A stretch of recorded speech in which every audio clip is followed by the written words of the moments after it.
In our headlines on this Monday, March 30th, here in South Korea, concerns are mounting about a potential U.S. ground invasion into Iran, to which Tehran has vowed to respond with fire, while Pakistan speaks of potential dialogue between the U.S. and Iran in the coming days. Meanwhile, the average price of gasoline nationwide rises to over 1,873 won on this Monday, while the price at the pump here in Seoul hits well over 1,900 won. And on the K-pop front, boy band BTS lands the Billboard 200 chart for its 7th time with its comeback album Arirang, which also topped the UK's official charts this past weekend. We start with the latest on the conflict in the Middle East. U.S. President Donald Trump claims communication with Iran continues, even amid mounting speculation about American boots on the ground, to which Tehran has threatened to set on fire. Our foreign affairs correspondent Oh Soo-young has the latest. US President Donald Trump says negotiations with Iran are going extremely well, saying a deal could be reached pretty soon, while also claiming the US could take Iranian oil and Hog Island. Speaking to the press on Air Force One on Sunday local time, Trump said the United States is holding both direct and indirect negotiations with Iran. I would only say that we're doing extremely well in that negotiation, but you never know with Iran, because we negotiate with them and then we always have to blow them up, whether it's the B-2 bombers or just terminating, as an example, the Iran nuclear deal done by Barack Hussein Obama, probably the worst deal we've ever done as a country, one of the dumbest deals we've ever done. He also said Iran has agreed to allow 20 large oil tankers to pass through the Strait of Hormuz starting from Monday morning, in a possible sign of easing tensions. At the same time, in an interview with the Financial Times on Sunday, Trump said he prefers to take the oil and that the US could easily take Hog Island, a major Iranian oil export hub. He compared the potential move to Washington's previous operation on Venezuela, intended to indefinitely control its oil industry after capturing the country's leader Nicolas Maduro in January. The Washington Post on Saturday reported the Pentagon is preparing for several weeks of limited ground operations. These could include targeted raids on Hog Island and coastal areas near the Strait of Hormuz. The Wall Street Journal reported earlier that the US was considering deploying up to 10,000 additional ground troops to the Middle East. The White House has stressed that no final decision has been made. Press Secretary Carolyn Leavitt said the Pentagon is preparing options to give the president maximal flexibility. Iran has issued strong warnings in response. Parliament Speaker Mohammad Bagher Kalibaf said Sunday that any US ground invasion would be met with severe retaliation. At the same time, diplomatic efforts are underway. Pakistan says it will soon host talks between the United States and Iran aimed at ending the fighting, with Deputy Prime Minister and Foreign Minister Ishaq Dar announcing the plan after a four-nation meeting with Saudi Arabia, Turkey and Egypt. Dar said both Washington and Tehran have expressed trust in Pakistan and that meaningful negotiations could take place within days. No official confirmation has come from either side. Oh Soo-young, Arirang News. Well, despite Pakistan's optimism about possible dialogue between the US and Iran in the near future, American soldiers appear to be expanding their presence in the Middle East. Our Ian Jin explains. The number of American troops in the Middle East has now surpassed 50,000, which is roughly 10,000 more than usual, as American reinforcements continue to arrive. According to the New York Times, a U.S. military official said the arrival of 2,500 Marines and another 2,500 sailors brings the number of American troops to over 50,000, a figure that includes the roughly 40,000 scattered around at bases and on ships at any time in the region. It also includes the latest USS Tripoli that arrived on Saturday with 3,500 Marines on board. The number does not include the 4,500 aboard the aircraft carrier USS Gerald Ford, as it withdrew from the region on March 23rd. According to Iranian state media, Iran's parliamentary speaker Mohammad Bagher Kalibaf said on Sunday that Iranian forces were waiting for American soldiers, ready to, quote, rain fire on any U.S. troops attempting to enter their territory, but accused Washington of secretly planning an assault while seeking negotiations to end the war. Last week, the Pentagon also ordered about 2,000 soldiers from the Army's 82nd Airborne Division to the Middle East to give President Donald Trump additional military options. But military experts caution that even the more than 50,000 troops is not enough for any kind of major land operation. According to the New York Times, expert analysis says taking, let alone holding, a country of Iran's size, complexity, and weaponry with 50,000 troops is not plausible. Experts, for reference, cite that Israel used more than 300,000 troops for its operation in the Gaza Strip that began in October 2023, which remains ongoing. And the U.S.-led coalition of Operation Iraqi Freedom in 2003 was close to 250,000 at the beginning. 이은진, Arirang News. Meanwhile, the ripple effects of the unrest in the Middle East continue to be felt at filling stations across the country. In fact, prices at the pumps here in Seoul rose past 1,900 won today. Our economics correspondent Kim Jun-hong covers the escalating costs. Seoul's gasoline prices have resumed their upward trend, hitting their highest level since mid-month. As of Monday, the average gasoline price nationwide rose 0.7% from the previous day to 1,878 won, or approximately $1.24 per liter. In Seoul, prices climbed to the 1,921 range, marking the highest level since March 11th. This upward trend appears to reflect the government's move to raise the price caps on petroleum products. The government introduced a price cap system on refinery supply prices starting March 13, with plans to adjust the ceiling every 2 weeks. In line with this, the Ministry of Trade, Industry and Resources announced the first adjustment of price caps on Friday.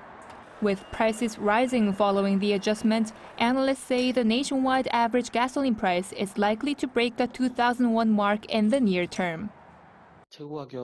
Right now, some fuel bought before the adjustment is still in circulation, so the full effect hasn't shown up yet. Once those supplies run out, prices are likely to move higher.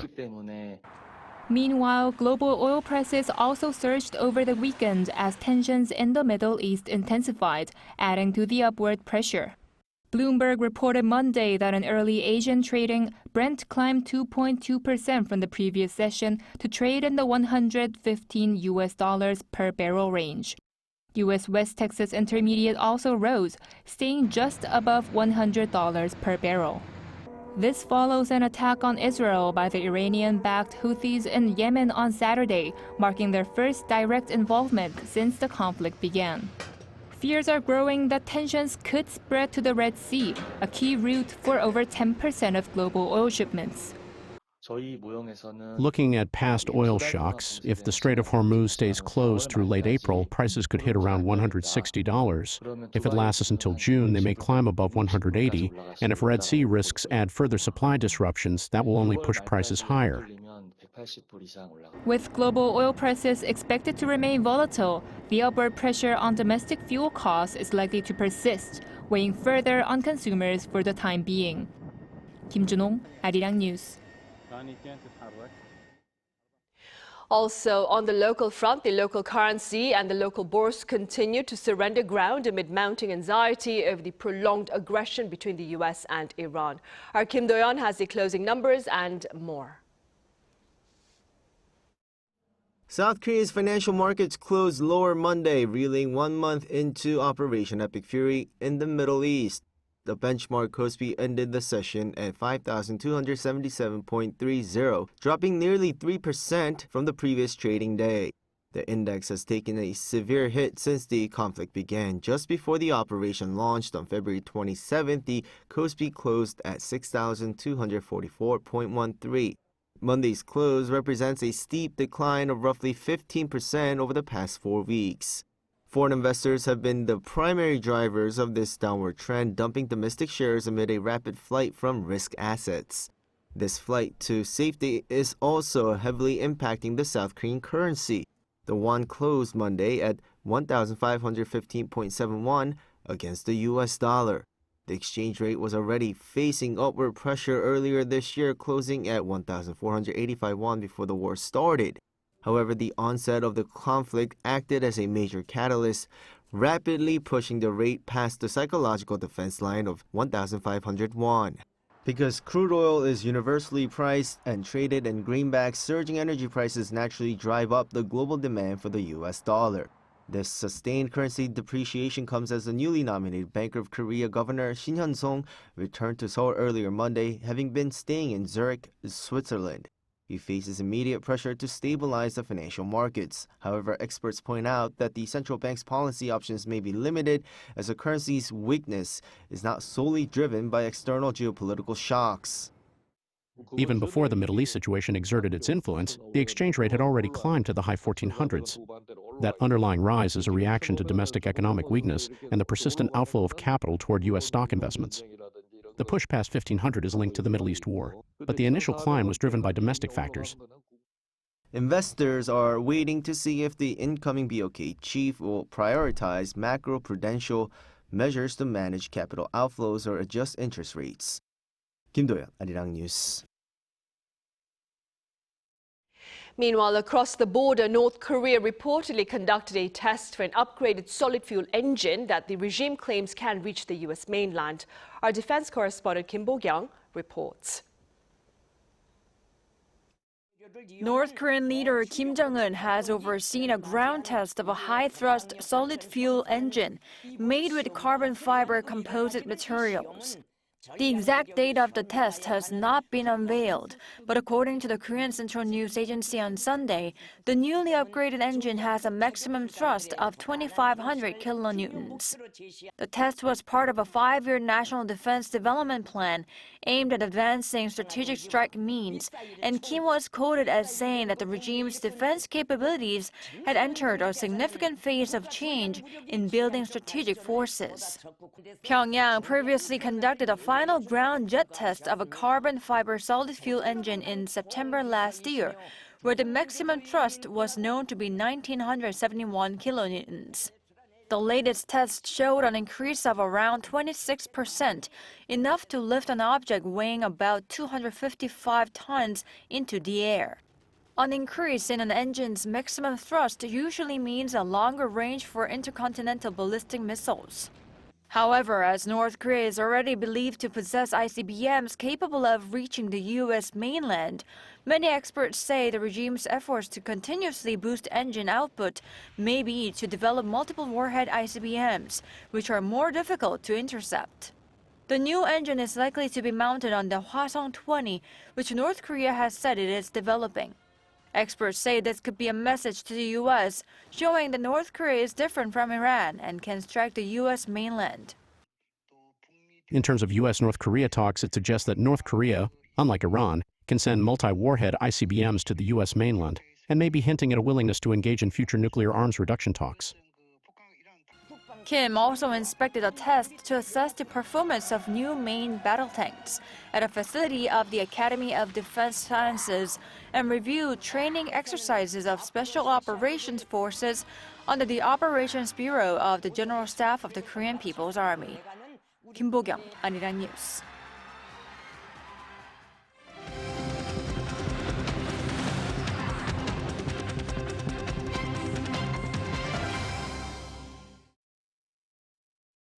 K-pop sensation BTS is topping music charts in the US and in the UK with its latest album, Arirang. Our culture correspondent Park Eun-woo covers its latest achievements.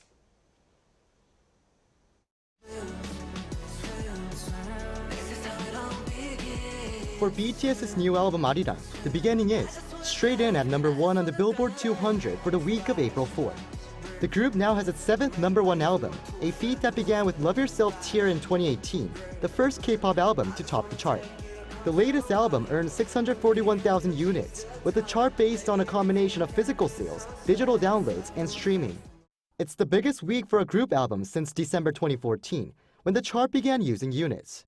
Over the weekend, BTS also topped the UK's official albums chart with Arirang at #1, the 3rd time in the group's career. They first made history in 2019 with Map of the Soul Persona, becoming the first K-pop act to top the chart. The lead track Swim ranked 2nd on the official singles chart, leaving the group with a chance to climb to #1. This already marks a new record, surpassing the group's previous peak of 3rd place with Butter and Dynamite respectively. With strong momentum, BTS is now aiming for the top of the Billboard Hot 100 with Swim, with the latest chart set to be released on Tuesday. Given their global impact, Swim is widely expected to top the charts, with several tracks likely to enter the upper ranks of the Hot 100. It's their comeback in nearly 4 years, and only a few artists can match BTS when it comes to the impact of a new release. The critic added that the latest album features several tracks that could earn recognition from prestigious awards such as the Grammys, noting that a win is possible if the songs remain on the charts through autumn. 박건우, Arirang News. And 7 out of 10 foreigners have a favorable view of Hallyu or the Korean wave. According to the 2026 Overseas Hallyu Survey released on this Monday by the Culture Ministry, around 70% of those surveyed shared positive sentiments about Korean cultural content. More than 27,000 people across 30 countries were surveyed. The Philippines, India and Indonesia ranked highest in overall favorability. K-content's popularity also rose sharply in Western countries, including the UK and Spain. When asked about what comes to mind about Korea, K-pop ranked first for the 9th year in a row, followed by Korean food and Korean dramas. In other news, President Lee Jae-myung has pledged to better protect the public from state violence. Speaking at a town hall meeting on Jeju Island earlier on this Monday, he said the government will abolish the statute of limitations for criminal and civil cases related to state violence, including the April 3rd massacre, to hold those responsible to account. The April 3rd massacre saw the deaths of thousands of Jeju residents between 1947 and 1954 amid a brutal government crackdown on protests against a separate general election in the south amid the Cold War era. Wando County is slated to host a global seaweed expo in 2028, and ahead of that event, the county will hold a preview expo in the month of May to better highlight the health benefits of eating seaweed. Our Kim So-young has more. Wando County, recognized as a UNESCO Biosphere Reserve, is home to a wide variety of Korean seaweed. The Wando Seaweed Pre-expo will be held here in May. Residents recently gathered together to show their commitment to successfully hosting the expo and showcasing the full scope of the seaweed industry. We, the 50,000 residents of Wando County, are united in our commitment to the successful hosting of the 2026 Pre-expo. The Pre-expo will serve as a global wellness festival promoting the value of marine healing, biotechnology, and blue carbon. The expo will be designed to deliver tangible benefits to those in the fisheries.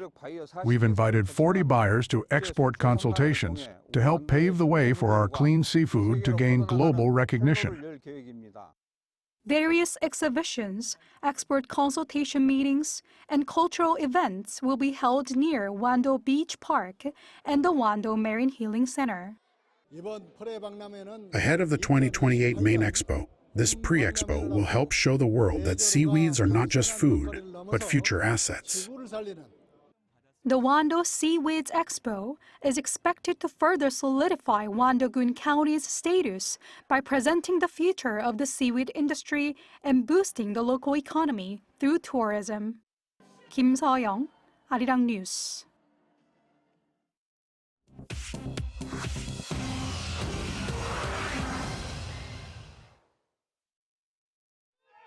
This is The World Now, bringing you everything you need to know from around the globe. Millions of Americans took to the streets on Saturday in so-called No Kings rallies. More than 3,200 anti-Trump demonstrations were held with protests in all 50 states. The protesters criticized Trump's deportation crackdowns, the war in Iran, and what they called a dangerous drift toward authoritarianism. In New York, tens of thousands packed more than 10 city blocks in Midtown Manhattan. In Dallas, clashes with counter-protesters led to arrests. In Los Angeles, federal authorities deployed tear gas after crowds surrounded a federal building. A poll by Reuters and Ipsos suggests Trump's approval rating has fallen to 36%, the lowest since Trump's return to the White House. A Manhattan federal court on Friday accepted Bank of America's agreement to pay $72.5 million to women who accused the bank of enabling Jeffrey Epstein's sexual abuse. Plaintiffs allege the bank ignored suspicious transactions tied to Epstein, choosing profit over victim protection. Bank of America denied wrongdoing but called the settlement the right path forward. Other banks made similar payments in 2023, with JP Morgan settling for $290 million and Deutsche Bank for $75 million. A hearing to consider final approval is scheduled for Thursday. Nepali police on Saturday arrested former Prime Minister KP Sharma Oli over deaths that occurred in last September's protests. The police are investigating whether Nepal's former leader was negligent in failing to prevent the deaths of 76 people during the Gen Z-led anti-corruption protests that forced his resignation. Former Home Minister Ramesh Klekak was also arrested on the same grounds. Oli's supporters immediately took to the streets, clashing with police who used tear gas and batons to break up the crowds. The arrest came one day after rapper-turned-politician Balendra Shah was sworn in as Nepal's new prime minister following a landslide election victory. Thieves last week stole more than 400,000 KitKat chocolate bars after hijacking the truck transporting them from central Italy to Poland. Swiss food giant Nestle confirmed Saturday the vehicle and the 12 tons of chocolate bars remain unaccounted for. Nestle said, "We appreciate the criminals' exceptional taste, but each bar carries a traceable batch code, and anyone scanning a stolen bar will receive instructions to contact the company directly." Chu Ji-han, Arirang News.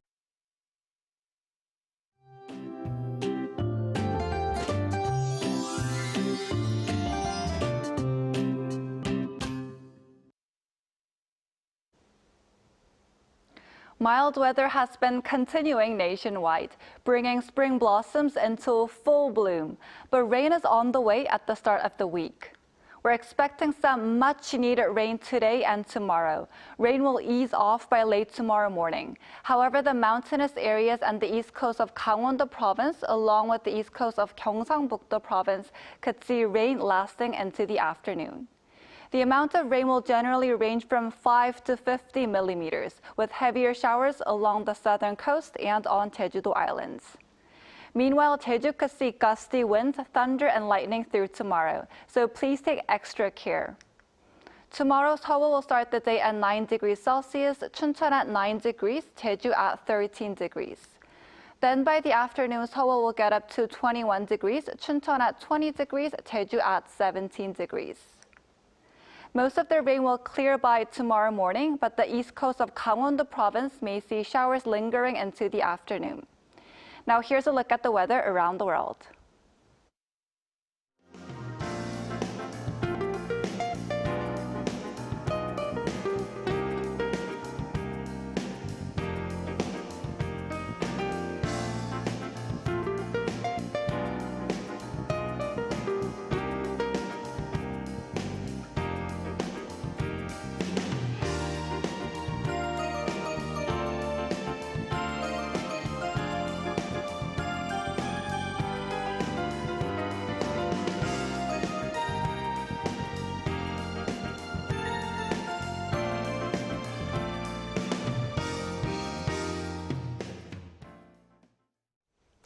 Those are the headlines at this hour here in South Korea. Coming up next is our daily panel session, during which we address the conflict in the Middle East.